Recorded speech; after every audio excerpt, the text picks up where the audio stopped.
ایک ساتھی نے کوئی دعا پوچھی ہے کہ اللہ رب العزت نیک اولاد عطا فرمائے۔ بعض لوگوں نے بچوں کی شکایات بھی کی ہیں، بچے تنگ بہت کرتے ہیں۔ بعض لوگوں نے اپنے گھر والوں کی بھی شکایت کی ہے کہ وہ نماز نہیں پڑھتے اور خامند کی بات نہیں مانتے۔ اس طرح کی بہت سی شکایات ہیں۔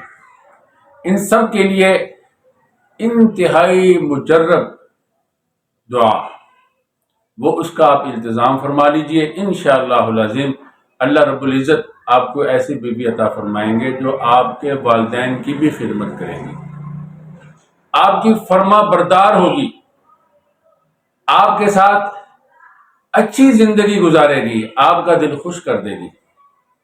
اور اگر اللہ رب العزت نے آپ کو عطا کر رکھی ہے مگر وہ نافرمان ہے تو وہ فرما بردار بن جائے گی۔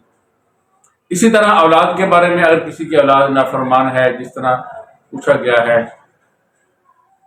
اس کے لیے بھی مفید ہے جس کو بھی اللہ نے اولاد نہیں دی، اگر وہ اس وظیفے کا انتظام کرے گا تو اللہ رب العزت اس کو نیک فرما بردار اولاد عطا فرمائے گا۔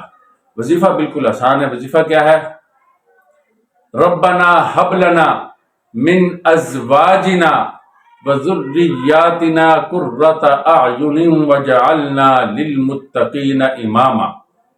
ہر نماز کے بعد 11 دفعہ پڑھیں، اول آخر کلوشی پڑھیں، اس کا ناغہ نہ کریں، انشاءاللہ العظیم آپ کی توقع سے زیادہ اس کی برکات، اس کے ثمرات آپ کو اللہ رب العزت عطا فرمائیں گے۔ دعا کیجئے اللہ رب العزت ہم سب کی اولادوں کو بھی فرما بردار بنائے، اور ہم سب کے جو گھر والے ہیں اللہ رب العزت ان کو بھی نیکی کی، ہدایت کی توفیق عطا فرمائے۔ وآخر دعوانا ان الحمد للہ رب العالمین۔